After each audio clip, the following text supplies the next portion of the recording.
Assalamualaikum, selamat sejahtera, wanakum, tajahau. Saya Muhammad Suman Siwam. Hari ini ingin menyampaikan sebuah pendapat. Baru-baru ini saya dapat satu laporan polis berkaitan dengan penghinaan agama, iaitu seorang yang bernama Irsyad Sabah Borneo. Assalamualaikum Irsyad Sabah Borneo. Ya, hari itu pun saya dah buat satu laporan, terhadap Irsyad Sabah Borneo ini ke atas Seksyen 298 Kanun Keseksaan, iaitu Aktah 574. Ya, dia menghina agama Islam, ya, dan dalam Seksyen 298 ini menyebut perkataan-perkataan dengan sengaja berniat hendak melukakan perasaan agama mana-mana orang, dan lagi satu iaitu 298A ya, dalam Kanun Keseksaan menyebabkan di atas alasan-alasan agama, suasana tidak harmoni, perpecahan atau perasaan permusuhan, benci membenci atau niat jahat atau memudaratkan dan pemeliharaan keadaan harmoni atau perpaduan. Ya, perkara ini apa yang dinyatakan dalam post-post dia? Dia menyatakan dia tidak suka agama Islam dan agama Islam ini adalah berpaksikan kepada ajaran sesat.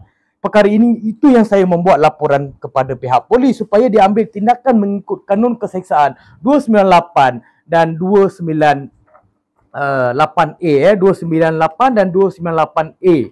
Ya, dan saya pun tidak tahu dia ini siapa sebenarnya dan apakah tujuan kamu ini membuat video-video ataupun post-post yang menggugatkan keharmonian dan menghina agama Islam, iaitu agama Islam dari segi perlembagaan persekutuan perkara 3. Dan bila mana saya membuat laporan polis, dia kata dekat saya sibuk di Sabah.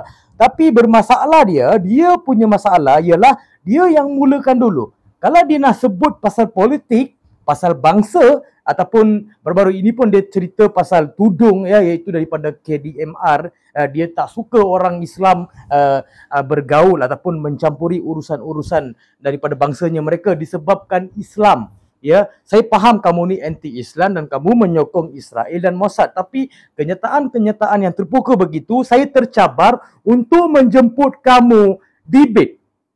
Kalau kamu berani open debate, yalah, kamu tak berani, saya mungkin penyokong kamu pun penakut sebab apa? Off comment. Kamu ada pendapat yang umum, yang umum dan yang berkenyataan sebagai anti-Islam, dan ada juga banyak kamu hashtag bahaya Islam. Di sini saya terpanggil untuk berdebat dengan kamu supaya masalah ini selesai. Sebab apa yang kamu fikirkan ini kita tidak faham. Apakah tujuan kamu? Ya, kamu ni menggunakan nama Sabah Borneo. Dan dalam secara langsung kamu telah menggunakan nama negeri atas pendapat peribadi. Lainlah kalau kamu menggunakan akun peribadi untuk menyatakan kau punya pendapat pendirian, tetapi di sini berbeza. Dan banyak juga post-post kamu yang menyokong Mossad dan Israel. Itu masalah awak. Jadi sebenarnya Malaysia pun tidak menyokong Israel, dalam pasport pun dah jelas, tetapi saya tidak faham apakah kepentingan ataupun tujuan asal kamu untuk menghina agama Islam. Dan saya ingin berdebat dengan kamu. Saya bawa Al-Quran, kamu kalau beragama Kristian ataupun pagan, bawa kitab kamu, kita berdebat dan selesaikan masalah itu. Sebab saya nak tahu di manakah agama Islam ini berpaksikan ajaran sesat dan di manakah bahayanya Islam. Dan banyak juga post, saya tengok kamu ini pencinta anjing, jadi bila mana anjing-anjing ini dibunuh ataupun ditempatkan tempat-tempat sesuai, dari anjing-anjing liar ini ditempatkan tempat-tempat sesuai, kamu ini menuduh pada orang Islam. Dalam masa yang sama kamu menuduh pada orang Islam dan kamu pun tidak tahu yang mengambil tindakan ini apa agamanya. Tapi kamu tidak boleh tuduh secara melulu terhadap orang Islam. Sebab kamu punya gambaran orang Islam ini adalah pengganas. Bila kamu menghina agama Islam, kami menanya soalan, adakah betul soalan kamu play victim seperti bodoh, orang-orang bodoh macam kau dan penyokong bodoh macam kau ini dah bersepah dekat Malaysia.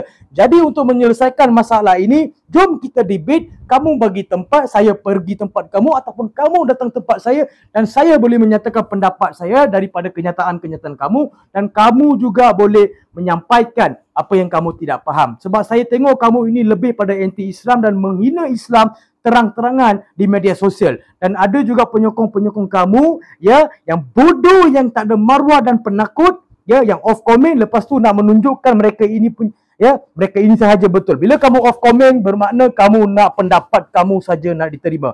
Kamu buatlah apa sahaja berkaitan politik dan bangsa, tetapi bila melibatkan agama, ramai akan tercabar. Sebab apa? Kamu membangsatkan ya orang-orang Islam di KDMR hari itu. Itu nyata dan ramai orang Kristian ataupun ramai orang Sabah sendiri pun tidak setuju dengan kenyataan-kenyataan kamu. Dan saya melihat kamu ini tidak perlu di Sabah ya ataupun di negeri yang harmoni ya dan memecah belahkan rakyat awam. Ya, dan ini adalah kemudaratan awam dan menjadi satu ketegangan terhadap rakyat Malaysia. Ya, assalamualaikum, selamat sejahtera. Terima kasih.